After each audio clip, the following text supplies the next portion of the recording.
Childbirth is one of the most painful experiences a human can endure. As the baby's head, 11.4 centimeters in diameter on average, passes through the vagina, it can tear the perineal area, and afterwards the opening can become drier and looser. So, why don't all women opt to have a cesarean birth, or exsection, where the baby is delivered from the womb in an opening in the abdomen? On paper, the procedure seems less painful and risky than vaginal childbirth.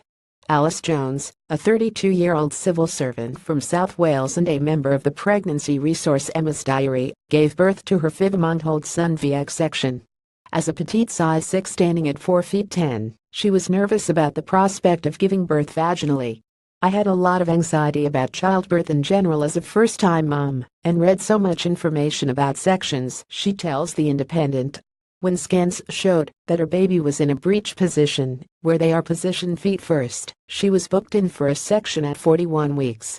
"I was relieved, as I really didn't want to try and go natural, knowing that I had a small pelvis and a large baby for my frame.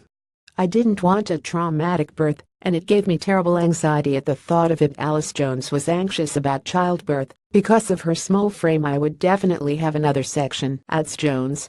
"It was such a calm experience.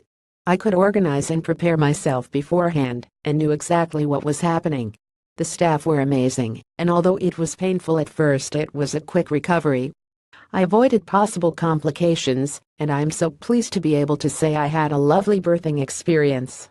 My scar is neat, I have no numbness, I have no pouch or overhang people talk about, and I was back to normal by 3 to 4 weeks."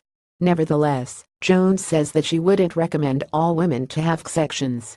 "I think if your body and mind can cope with a natural delivery, then that should be the first option," she says. Experts chime with Jones' view. Like walking and breathing, pregnancy, labor, birth and infant feeding have evolved over millennia to ensure the best possible survival and health of humans as a species, explains Professor Sue Danob, professor in midwifery studies at the University of Central Lancashire. Because of this, giving birth naturally usually results in healthy, happy babies and mothers. There are certain circumstances in which a cesarean delivery is safer for the mother, such as in the case of a placenta previa, as labor followed by a trial of vaginal birth could lead to life-threatening hemorrhage, says Ilona Goldfarb, MD, an obstetrician for high-risk pregnancies at Massachusetts General Hospital. And as was the case with Jones, babies who are breech at term are at less risk of harm if they are delivered via exsection. However, women are generally up and out of bed the same day after a vaginal birth, don't require strong painkillers, and can care for themselves and their infant more easily. Cesareans also put mothers at increased risk of deep vein thrombosis, pulmonary embolism in rare cases. Complications in subsequent pregnancies include uterine rupture, where the old scar on the uterus tears open. Labor and birth are complex dynamic processes that have evolved not only to ensure the physical birth of the baby, but also to prime the mother and baby for their lives after the birth. This includes priming the mother for breastfeeding and, through the stress of labor, priming the baby for life outside the womb, says Professor Down. For the baby, cesarean delivery, compared with vaginal birth, is associated with an increased risk of respiratory problems at birth.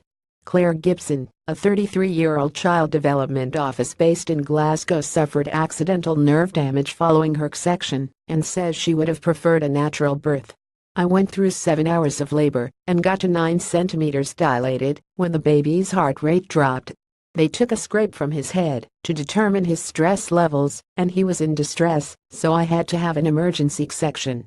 Now I have nerve damage and loss of sensation down my left leg to just above my knee." Obstetrician says I probably won't get worse, but might not get better either.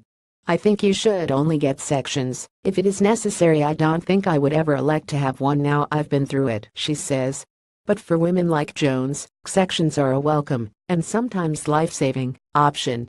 "My top tip for women who have a section is just keep moving and accept any help that is offered in the first few days," concludes Jones.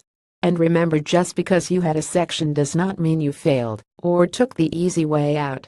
More about health, families, parents, childbirth, pregnancy, labor, reuse content.